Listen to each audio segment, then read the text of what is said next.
Yeah, thanks so much for joining us for a brand new episode of Pull Up a Seat with Cory Lee. Today, I'm going to be talking to David Wagner. He is a Paralympian in wheelchair tennis. And David, thanks so much for joining me today. I'm really excited to chat with you. Oh, thanks. Yeah, I'm looking forward to it too. It's an honor to meet you guys, and I'm excited to get going and share a little bit about wheelchair tennis with you. Yeah, it's something that I've never attempted, so I'm really looking forward to hopefully learning a lot and maybe giving it a go after our interview today. Awesome. But to jump right in, can you first start out by telling us a bit about how you joined the disability community and when that was? Yeah, sure. So I was not born with my disability. I had an accident that caused a spinal cord injury. So I was actually on the beach in Redondo, California, and as I jumped a wave to retrieve the Frisbee that my friend and I were just playing around with, and I didn't jump quite high enough and didn't clear the wave. It actually hit my legs. It jackknifed my body and slammed me headfirst down into the ocean floor. And it just instantly broke my neck at the C6 level and paralyzed me pretty much from the neck down immediately. And then I was lucky my buddy was there. He saw that something wasn't right. He pulled me out of the water, pulled me up onto the sand and the beach, and it could have been a matter of minutes or seconds or hours. I mean, I really don't know how long it took. But a lifeguard came and stabilized my neck. My arms kind of started moving a little bit. My fingers tingled a little bit, so I could start to feel them again. And I wasn't sure what was going on, and that was in August of '95.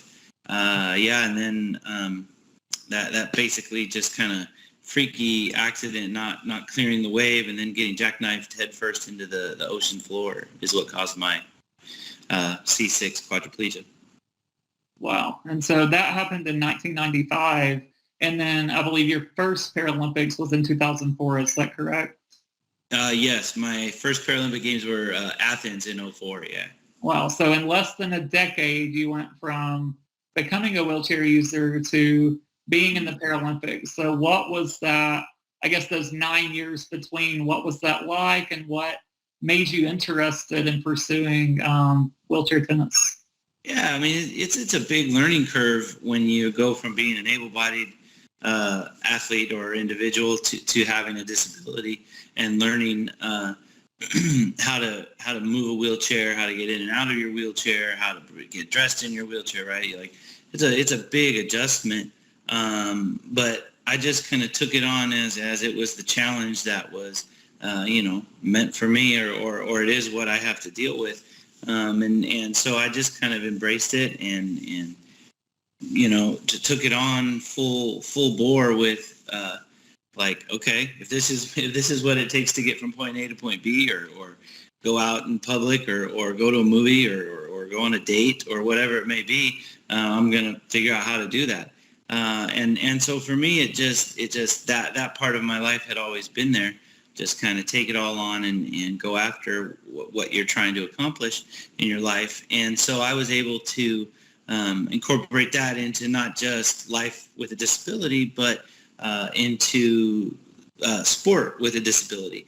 And so I trained really hard for the first couple of years of learning wheelchair tennis. I picked the brains of all the high-end elite athletes that I knew in the sport, and just couldn't get enough of it. So I trained every single day while finishing my college degree. And by the time I finished college, I then had to decide, was it time to try to play wheelchair tennis and see what comes out of that, or was it time to try to get a full-time job and do that route? And I chose tennis, and it seems to have done okay so far. So, yeah, I would say it's you've done okay. You've done okay.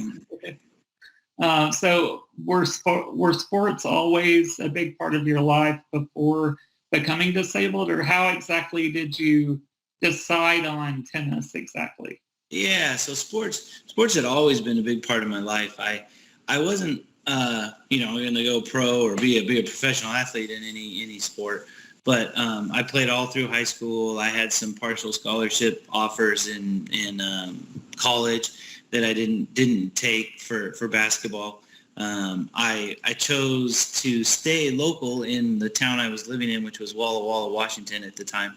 And so I chose to stay there and just go to the junior college.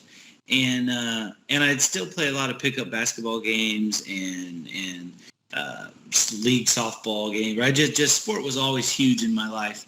And I absolutely loved it and really thrived in it as well. But I when I went to the junior college, I started to, because I wasn't competing like I was in high school, I started to like kind of put on some weight.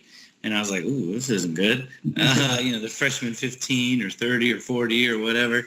And so I was walking down the hallway one day and I saw an ad for not an ad, just a flyer. Basically, it said, want a scholarship for school? Come try out for the tennis team.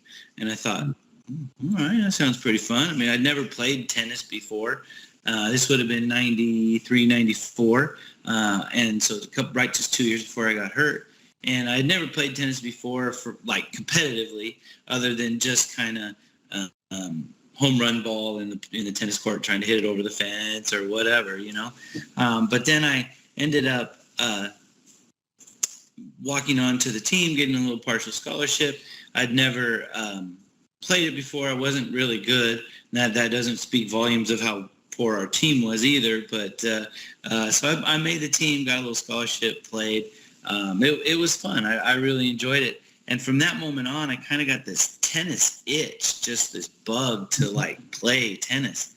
And then within the 2 years after that, that's when I had my accident. And then I just kind of carried over being an athlete and doing sport into my disabled life.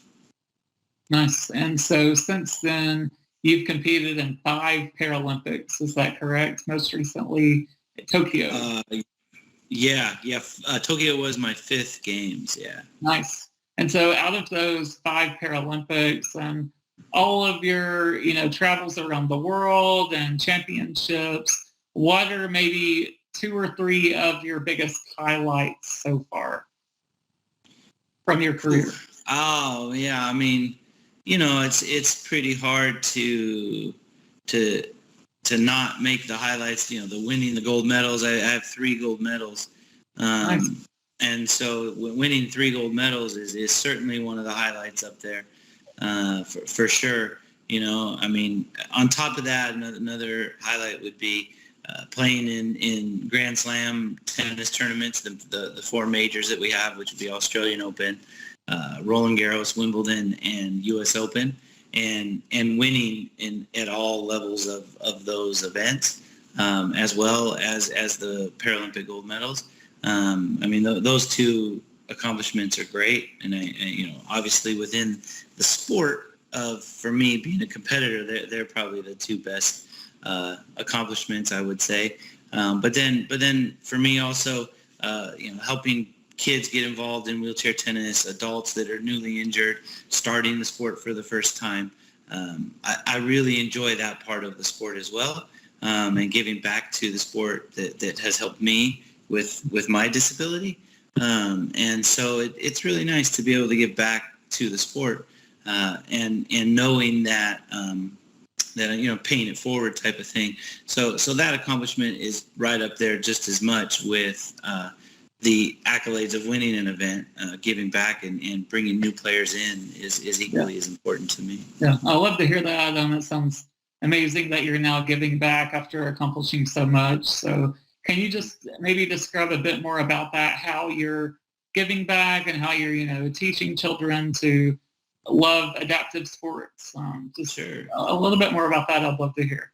Yeah, sure. No, of course. Yeah, I mean, I try to help out as much as I can, when I can, where I can. Obviously, I'm still competing, and so I'm gone an awful lot, and that definitely plays a role in how much I can do in my local area or within the United States. But I can definitely do a lot more when I'm on the road, or continue that while I'm on the road. So when I'm at a tournament, I offer to help when they do a juniors clinic or tournament or anything like that. But then also just speaking to newly injured adults. I mean, we got to remember our community isn't just kids with disabilities. I mean, obviously that's important to get them started and involved in the sport. But we got to remember the fact that unfortunately disabilities happen to adults as well, and that's life-changing as an adult. And if we can open up an avenue for them or a door for them to kind of grow within their disability or their new disability, it's awesome to see that evolve and change for them and how they just light up, adult or child. Right. So yeah, just being able to help out with established programs that have been in place for many years, and I can just jump in and help. I love doing that. I love running my own clinics. I love teaching my own lessons. So I love all aspects of it.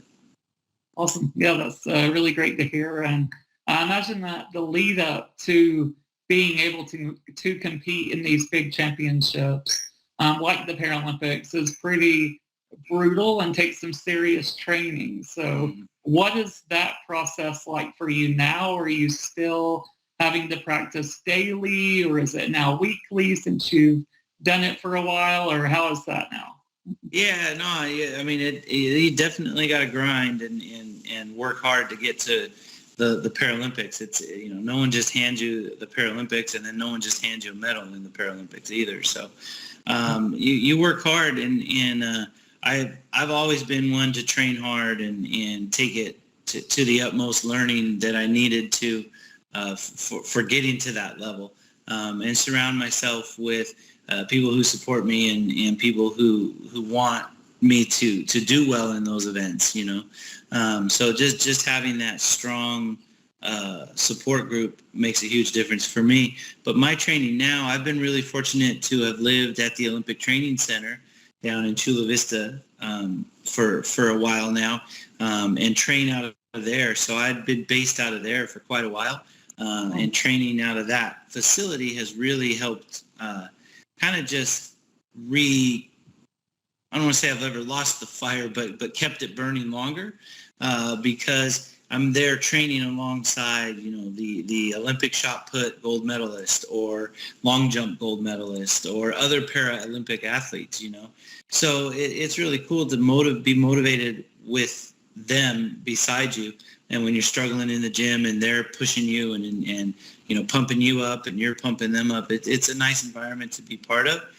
So for me, I train tennis pretty much every day, whether it's hitting just serves by myself, whether it's hitting with a coach and setting up the ball machine, or just doing some pushing drills. It's always something almost every day, 1 or 2 days off just to rest and recover a little bit. But it's definitely, as I've done it for so long, I do have to taper my training so that I'm not sore and tired and beat up when I move into a tournament. And so that's been a little learning curve too, just recently. So yeah, that's cool to hear that you're living now in that environment with other people that are competing. I've heard someone told me years ago that you're the average of the 5 people that you're around the most. And so I guess being able to live in that environment only pushes you further to be successful. So yeah, for sure. No, it's a great environment. So yeah. And where are you competing next? So in fact, I'm actually flying out tomorrow from here in San Diego off to London, and I'll be competing at Wimbledon next. Oh, nice. So, awesome. Yeah. Good luck, and I hope you have a good trip. And yeah, thank you. Appreciate it. Yeah, bring back some medals. Yeah, I'll do my best. That's for sure. And what is one actionable tip that you would give to young people with disabilities, or just people with disabilities in general, young or old, that dream of competing in the Paralympics one day? Yeah, I think that the best tip or anything advice I got was, if you really want it, just really set your mind to it and go after it, commit to it and commit fully. It's really, you can't be disappointed at an outcome something that you didn't prepare for or you weren't ready for. If you don't get the outcome you wanted, but you didn't put in the work for it, it's hard to say you can be truly disappointed, right? I mean, you may be disappointed in yourself for not preparing better, but that's my thing, is just really push yourself and see what you can do, and push yourself to the max and to the limit, and give it 100%, and work hard, enjoy it because it doesn't last forever. So enjoy it, work hard, and just take it all in as you do it. And you should just enjoying the moment, I think, is important. But working hard, staying focused, and remembering your goals. Yeah, good advice. And now to kind of close us out, I have 3 questions that have nothing to do with wheelchair tennis or your success. They're just for fun. So the first one is, what is your favorite travel destination and why? I know that you've traveled a ton. You maybe are more traveled than I am. So I'm really looking forward to this answer. Oh, let's see. I mean, most of my travel has been for tennis. So it's hard to pick outside of tennis. But if I pick a spot outside of tennis, I would have to say the British Virgin Islands. Wow. My aunt and uncle live there, so getting an opportunity to see them and travel to that area is awesome. So I got to say I love that. When it comes to tennis travel, it's crazy. I get that question a lot, but within that same aspect, every place I go has something awesome to offer and unique to that place. And so I could never just pick one specific event or one specific place that just really trumps the others, So yeah, I've been to the U.S. Virgin Islands, but never the British Virgin Islands. So oh yeah. Now you've piqued my interest. I'm going to be looking at it. Yeah, get over there. It's awesome. Tortola, that's the big island. Yeah, got to do it. I'll do it one day. Awesome. And, the second question is, if you could have dinner with any 2 people, who would you choose to dine with and why? Any 2 people. Oh, man. Let's see. From an athlete's perspective, for me, it'd probably have to be like Michael Jordan. I mean, just the desire and the will to win that guy had is unbelievable, and I would just love to pick his brain on that part of life. Secondly, maybe Abraham Lincoln would be kind of cool. So yeah, that'd be pretty cool. Be kind of a good one to just or someone from a while back ago that just it'd be fun to have dinner with them now and see what they think of everything going on now, based on what they had started, So or what they had in mind. So that'd be 2 pretty good ones. But I mean, there's probably 2,000 people I could pick from, or pick and be just as happy with. So yeah. I think the dinner with Abraham Lincoln and Michael Jordan would be pretty fascinating. So those sound like good choices to me. Thanks. And the last question, if a genie granted you one wish, what would your wish be? Well, I mean, if you were smart, you'd wish for unlimited wishes. That's true. That's true. You're the first person to say that I've interviewed. So really? Yeah, I mean, if I could have just one wish, I would just wish for unlimited wishes so that all my wishes ever came true. But if I just had one wish, I would just wish for just people to just I would really like to see disabled sport really take off and become mainstream and accepted across the board. Alongside our able-bodied sports. So when you watch ESPN or you watch a sports show and they talk about the accolades of a player or an athlete, they compare it with a disabled athlete, at the same time. Right. So, I would love to see that take place. in my lifetime, and I push for that. I advocate for that, and I think that would be awesome. But I mean, more awesome would be unlimited wishes. Right, for sure. Yeah, well, thank you so much for joining me today. I really appreciate you taking this time and telling us more about how you became a champion of wheelchair tennis. So it's Awesome. been a really fascinating interview, and I've really enjoyed talking to you. Awesome. Thanks. I appreciate it. It's nice to meet you finally. So. Yeah, you too. Thanks. Awesome. And thank you all for watching so much. Be sure to subscribe down below and join us for our next Pull Up a Seat with Cory Lee series. So see you soon. Bye.